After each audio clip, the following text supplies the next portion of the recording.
Сәлем достар, бүгін мен сіздермен морковь сәбіз салатымен бөлісейін деп отырмын корейский. Ол үшін ең алдымен менің каналыма тіркеліп, лайк басып, комментарий жазып кетіңіздер. Ол үшін бізге керек 600 грамм сәбіз керек. Енді өздеріңіздің қалауларыңыз бойынша қияр қосуға болады. Сонымен қатар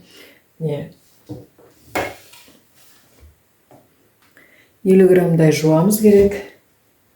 Жуамызды өте ұсақ қылып қазір тураймыз, және де мынадай дайын корей салатына қосатын приправаны саламыз.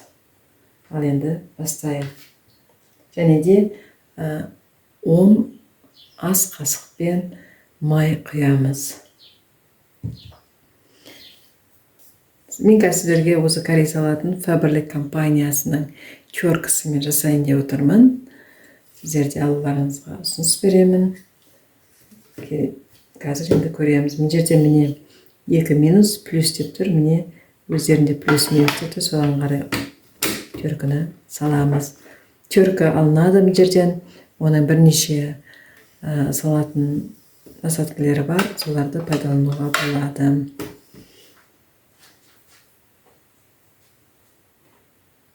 Арнайы мындай құрылғысы бар. Осыған міне сәбізді сәйкес келтіріп, осыған қадап қоямыз да. Олай істеп, сосын жасай беруімізге болады. Міне достар, Faberlic компаниясының осындай керемет теркісімен осындай керемет салат жасауға болады. 50 грамм жуамызды қуырып аламыз. Сарғыштап қуырып аламыз.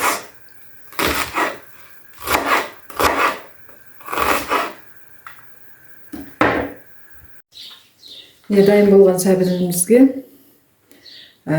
жуамызбен майымызды шығырып алып келдік. Осылай құямыз да. Дайын приправамызды ішіне құямыз. Ішінде барлығы бар бұның ішінде.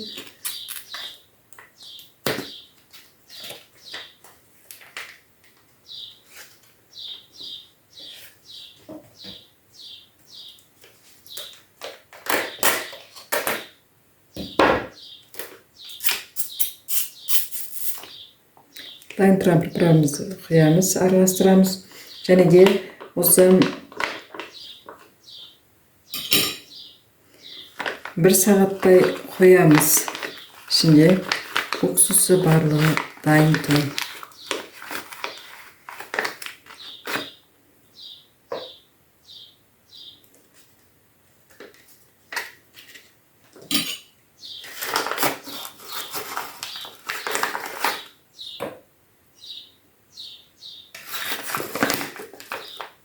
Дайын тұрған приправаны да алуға болады, немесе дұзын